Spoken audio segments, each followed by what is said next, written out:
J'ai été crucifié avec Christ. Et si je vis, ce n'est plus moi qui vis, c'est Christ qui vit en moi. Si je vis maintenant dans la chair, je vis dans la foi au Fils de Dieu qui m'a aimé et qui s'est livré lui-même pour moi.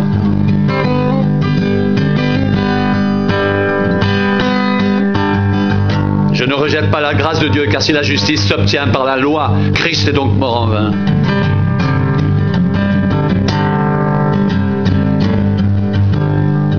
Aux Galates dépourvus de sens, qui vous a fasciné, vous, aux yeux de qui Jésus-Christ a été peint comme crucifié? Voici seulement ce que je vais apprendre de vous. Est-ce par les œuvres de la loi que vous avez reçu l'Esprit ou par la prédication de la foi?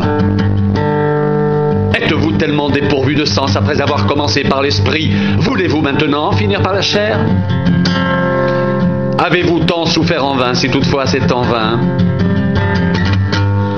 Celui qui vous accorde l'Esprit et qui opère des miracles parmi vous, le fait-il donc par les œuvres de la loi ou par la prédication de la foi?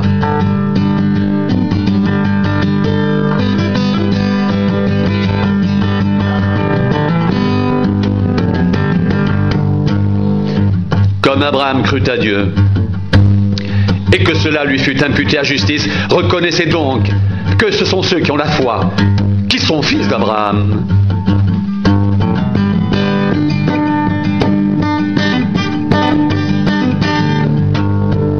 Aussi l'Écriture, prévoyant que Dieu justifierait les païens par la foi, a d'avance annoncé cette bonne nouvelle à Abraham.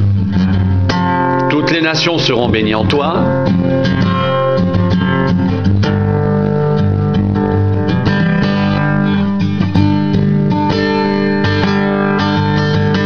Ainsi, ceux qui croient sont bénis avec Abraham le croyant. Car tous ceux qui s'attachent aux œuvres de la loi sont sous la malédiction, car il est écrit: maudit est quiconque n'observe pas tout ce qui est écrit dans le livre de la loi et ne le met pas en pratique. Et que nul ne soit justifié devant Dieu par la loi, cela est évident puisqu'il est dit: le juste vivra par la foi.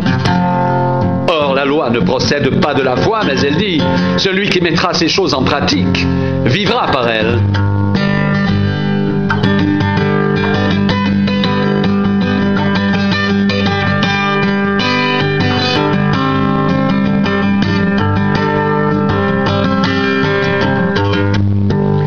Christ nous a rachetés de la malédiction de la loi, étant devenu malédiction pour nous. Car il est écrit: maudit est quiconque est pendu au bois, afin que la bénédiction d'Abraham ait pour les païens son accomplissement en Jésus-Christ, et que nous recevions par la foi l'Esprit qui avait été promis.